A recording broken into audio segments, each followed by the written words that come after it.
Euzu billahi mineşşeytanirracim. Bismillahirrahmanirrahim. Elhamdülillah ve salatu ve selamu ala Resulillah. Değerli arkadaşlar, Muhammed Ali Es-Sabuni'nin Et-Tefsirul Vadihul Muyesser adlı eserinden 24. cüz'ün 36. dersini yapmak üzere birlikteyiz. Gafir, diğer adıyla Mümin suresini işliyorduk. 66. ayetin başına gelmiştik. e, Bağlantıyı tefsirimiz kuruyor.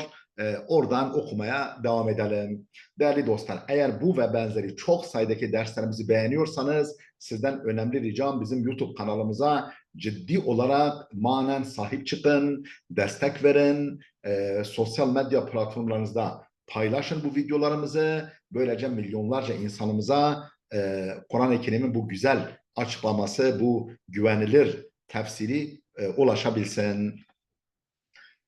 Buyuruyor ki, müfessirimiz diyor ki وَلَمَّا بَيَّنَ تَعَالَى صَفَاتِ الْاِلَٰهِ الْحَقِّ الْعَظِيمِ الْجَلِيلِ وَلَمَّا بَيَّنَ Teala, Allah Teala önceki ayetten belirtince, beyan edince o hak, azim ve celil, yani hak olan, gerçek olan, azamet sahibi ve yüce ilahın, mabudun niteliklerini Allah beyan edince zil kudretil bahirati, apaçık kudret sahibi böyle bir zatın niteliklerini, sıfatlarını beyan edince neha an ibadeti gayrillah fekale subhanehu, Allah'tan başkasına kulluğu men ettiği, bunun devamında da Allah'tan başkasına kulluğu, ona başkasına tapmayı nehyetti, men etti. Fekale subhanehu, şöyle buyurdu Allah Celle Celaluhu: قل إني نهيت أن أعبد الذين تدعون من دون الله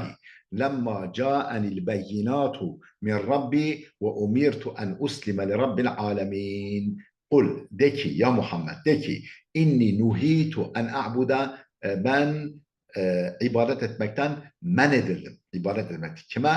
Ellezine ted'une min dunillahi.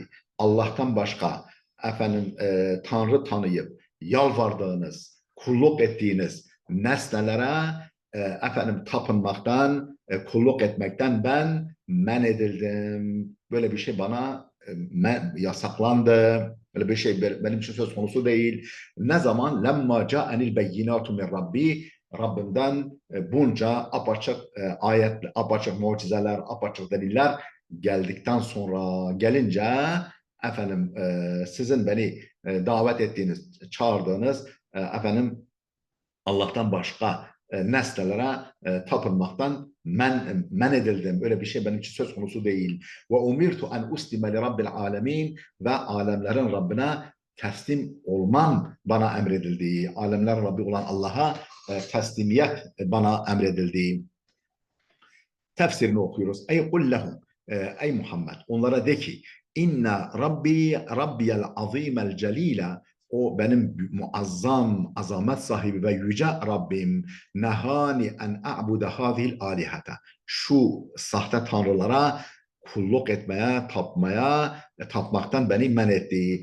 Elleti ta'budunaha minel aslam vel evsan, beni çağırdığınız, daha doğrusu elleti ta'budunaha minel aslam vel evsan, o sizin taptığınız putlar, sanamlar ve heykellere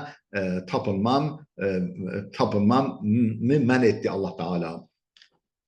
Hine ca'etnil delailul vadihatu vel berahinus sati'atu, vazih, net, açık deliller geldikten sonra, vel berahinus sati'atu, parlak bürhanlar bana Allah tarafından geldikten sonra, ala vahdaniyetillahi azze ve cel, neye ilişkin bu açık deliller ve parlak bürhanlar, aziz ve celil olan Allah Teala'nın birliğine dair bu gibi açık deliller ve parlak, göz kamaştırıcı bürhanlar geldikten sonra Rabbim beni başka şeylerden tapmaktan kesinlikle men etti. Fel ibadetu la taliqu illa lehu, ibadet, kulluk sadece ona layıktır. Sadece gerçek mabud, hak mabud olan, bunca delilleri, birliğinin, varlığın bunca delilleri olan Allah Teala'ya layıktır, yakışır. ibadet. Ve ce'lul hicaretil menhuteti vel ahşabil musavvereti şuraka lehu fil ma'budiyye mustenkerun.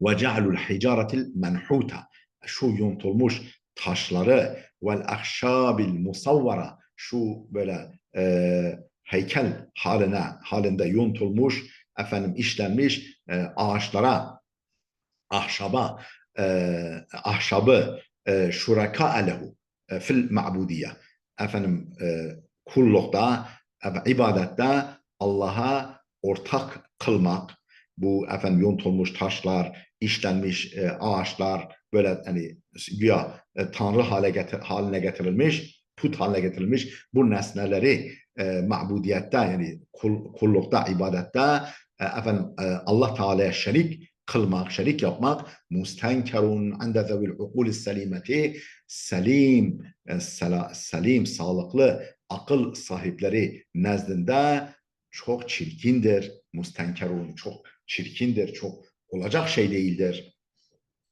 Ve umirtu en esleme li rabbil alemin, en uslime. Ve umirtu en uslime li rabbil alemin, alemlerin Rabbi olan Allah'a teslim olmam bana emredildi. Teslim olmak bana emredildi. Ey ve emarani Rabbi en ezille ve ahda'a lillahi vahdehu.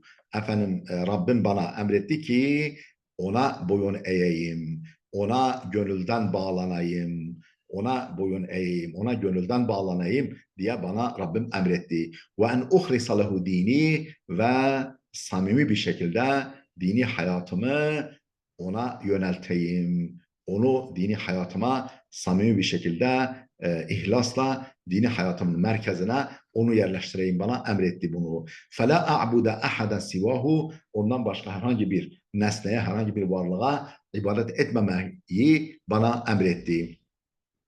وتتابع السورة وتتابع السورة ذكر الأدلة على وحدانية الله ووجوده. Sure peş peşe sıralıyor. وتتابع sure peş peşe sıralıyor. ذكر الأدلة على وحدانية الله ووجوده, Allah'ın varlığına ve birliğine ilişkin delilleri delilleri peş peşe zikrediyor. Delillerin zikrini, delillere vurguyu peş peşe sıralıyor. فَيَقُولُ سُبْحَانَهُ, şöyle buyuruyor Allah Teala: huvellezî halakakum min turabin thumme min nutfatin thumme min alakatin thumme yukhrijukum tıflan thumme liteblugû eşuddekum thumme litekûnû şuyûhan. Huvellezî, Allah öyle bir zattır ki, Allah öyle bir zattır ki, halakakum min turabin, sizi topraktan yaratmış, ilkin sizi topraktan yaratmış. Yani değil mi? Mesela yediğimiz, annemizin, babamızın yediği gıdalar toprak kaynaklıdır. İster hayvansal gıda olsun, ister bitkisel gıda olsun, netice, yani başlangıç itibarıyla toprak menşelidir. Yani koyunun eti, sütü de topraktan mamuldur. Toprağın çıkardığı otlardan meydana geliyor. Yediğimiz otlar, ot türü, bitki türü gıdalar da yine otlardan, topraktan geliyor. Dolayısıyla biz, yani bizim menşeimiz, bizim yapı taşımız olan o nutfa, o sperm, o zigot, döllenmiş yumurta, hepsi topraktan yapılmadır. Huvellezî halakakum min turabin. O öyle bir zattır ki sizi topraktan yaratmıştır. Thumme min nutfatin, sonra bir nutfadan, yani bir damla sudan, anneden gelen yumurta, babadan gelen spermden, thumme min alakatin, sonra zigottan, alaka, yani ikisinin, yani o döllenmiş yumurtada. ثُمَّ يُخْرِجُكُمْ طِفْلًا, sonra belli bir aşamadan sonra anne rahminde sizi bebek olarak dünyaya çıkarıyor, dünyaya gönderiyor. ثُمَّ لِتَبْلُغُوا أَشُدَّكُمْ, sonra güçlü, kuvvetli döneminize, hayatınızın güçlü, kuvvetli döneminize sizi ulaştırıyor. Yani ulaşmanız için bir seyir, bir süreç takip ettiriyor. ثُمَّ لِتَكُونُ شُيُوخًا, sonra da yaşlılığa yaşlılığa ayak basmanızı sağlıyor. Efendim, yani huve celle ve ala, yani o Allah celle celaluhu ellezî halakakum eyyuhen nasu fi atvarin ve edvar, tavırdan tavıra, yani süreçten sürece, aşamadan aşamaya, ve edvarin, dönemden döneme, devirden devire, dönemden döneme geçirerek sizi yaratan odur. Halakakum ey insanlar. Sizi yaratan o Allah Celle ve Ala'dır. Celle Celaluhu'dur. Neden? Fi atvarin ve edvarin. Yani efendim, aşamadan aşamaya, süreçten sürece geçirerek. Fehalaka aslakum Adem'e min turabin. Efendim, aslınız, büyük atanız, en büyük atanız Adem'i topraktan yarattı. ثُمَّ خَلَقَ ذُرِّيَّتَهُ مِنَ النُّطْفَةِ. Sonra onun zürriyetini, onun neslini bir spermden veya anneden gelen yumurtadan yarattı. وَهِيَ الْمَنِيُّ اَيْ الْمَاءُ الْمَه۪ينُ. Yani meni dediğimiz o nutfa dediğimiz o yani değersiz, görünüşte değersiz, kıymetsiz sudur, hakir, sudur. Sümme min alakatin, sonra alakada. Alaka e, yani rahmin duvarına asılan, sülük gibi rahmin duvarına asılan bir küçük canlı şeklindeki o varlıktan sizi yarattı. Ve hiyelleti tualliku taallaka bi cidari rahimi. O öyle bir şeydir ki, yani canlıdır ki, yani hepimizin menşei, rahim duvarına asılıyor. ثُمَّ بَعْدَ تِلْكَ الْاَطْوَارِ. Sonra bu aşamaların ardından yuhricu min batni ummihi tıflan daifen. Annesinin karnından o canini, o yavruyu küçük bir tıfıl, küçük bir bebek olarak dünyaya çıkarıyor, dünyaya gönderiyor. ثُمَّ لِتَبْلُغُوا سِنَّ الشَّبَابِ وَكَمَالَ الرُّشْدِ وَالْعَقْلِ.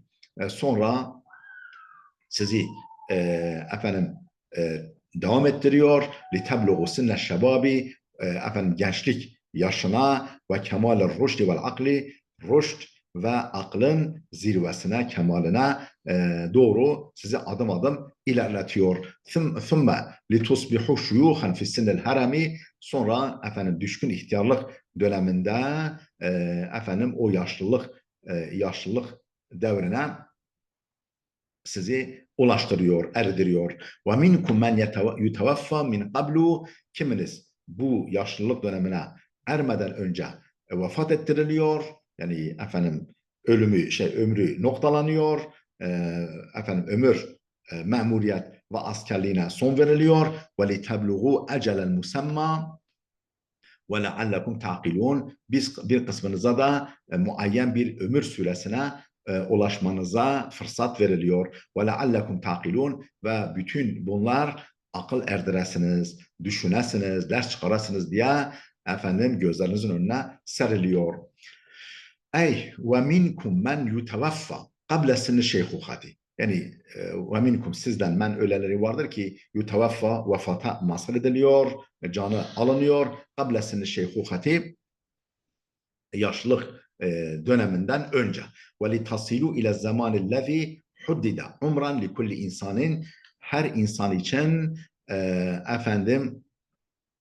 ömür olarak belirlenmiş bir zamana ulaşmanız da sağlanıyor. وَلِتَصِلُوا, ve ulaşmanız için de siz böyle ilerletiliyorsunuz. İle zamanillezî huddide umran likulli insan. Her insan için bir ömür olarak tahdid edilmiş, belirlenmiş bir zamana ulaşmanız için siz sevk ediliyorsunuz. Ve huve vaktul mevti. Bu muayyen ecel, muayyen süre nedir? Ölüm vaktidir. وَلِكَيْ تَعْقِلُوا دَلَائِلَ قُدْرَتِهِ سُبْحَانَهُ وَوَحْدَانِيَتِهِ. Ve bunu Allah Teala niçin yapıyor? وَلِكَيْ تَعْقِلُوا, akıl erdiresiniz, akledesiniz, düşünesiniz. دَلَائِلَ قُدْرَتِهِ, Allah'ın kudret delillerini, Subhanahu ve vahdaniyeti, Allah Teala'nın kudret ve vahdaniyet delillerini böylece idrak edesiniz, akledesiniz diye bunlar sizin gözlerinizin önüne seriliyor. لَقَدْ مَرَّ خَلْقُ الْاِنْسَانِ فِي اَطْوَارٍ عَجِيبَةٍ İnsanın yaratılışı devam etmiştir, devam etmektedir. Fi atvarın acibetin hayret uyandırıcı, hayret ve hayranlık uyandırıcı süreçler içerisinde e, geçmiştir. İnsanın yaratılışı. Ve huve mazharul kudretil bahire, bu apaçık bir kudretin aynasıdır. Apaçık bir kudretin mazharıdır. Yani göründüğü bir aynadır. فَاِنَّ خَلْقَ الْاِنْسَانِ مِنْ تُرَابٍ مُنْتَهَا الْاِبْدَاءِ وَالْاِعْجَازِ insanın topraktan yaratılması, فَاِنَّ خَلْقَ الْاِنْسَانِ مِنْ تُرَابٍ insanın topraktan yaratılması, muntahal ibda'i vel i'caz, orijinal yaratmanın ve eşsiz yaratılışın zirvesidir. فَاِنَّ اَهْلَ الْاَرْضِ جَمِيعًا bütün yeryüzü ahalisi lev içtema'u toplansalar ala halqi zubabetin ev ba'udatin, bir kara sinek veya bir sivrisineği, bir kara sinek veya bir sivrisineği yaratmak konusunda toplansalar bütün yeryüzü ahalisi mestata'u, o kara sineği, o sivrisineği yaratmaya güçleri yetmez. فَكَيْفَ بِخَلْقِ insanın lehu aklun ve sem'un ve basarun ve idrakun, artık nasıl yaratabilsin aklı olan, duyma yeteneği olan, görme duyusu olan, kavrama özelliği olan, idrak etme, kavrama özelliği olan bir insanı nasıl yaratabilsin? Yani bir sineği, bir sivrisineği bile yaratamazken bütün yeryüzü ahalisi toplansa artık aklı olan, kulağı olan, gözü olan, idraki olan bir insanı min turabin camiden cansız bir topraktan nasıl yaratsın? وَلَكِنَّهَا الْقُدْرَةُ الْفَائِقَةُ الَّتِي تَفْعَلُ الْعَجَائِبَ işte fakat fakat o üstün kudrettir ki, o üstün, o yüce, o erişilmez kudrettir ki elleti tef'alul acaibe, bu hayret ve hayranlık uyandırıcı işleri yapar. Ve lihaza kâle ba'dehu, bundan sonradır ki, bunun içindir ki ardından Allah şöyle buyurdu. E, Değerli dostlar, burada duralım. Videomuz fazla uzamasın. Gelecek dersimize kadar Allah'a emanet olun.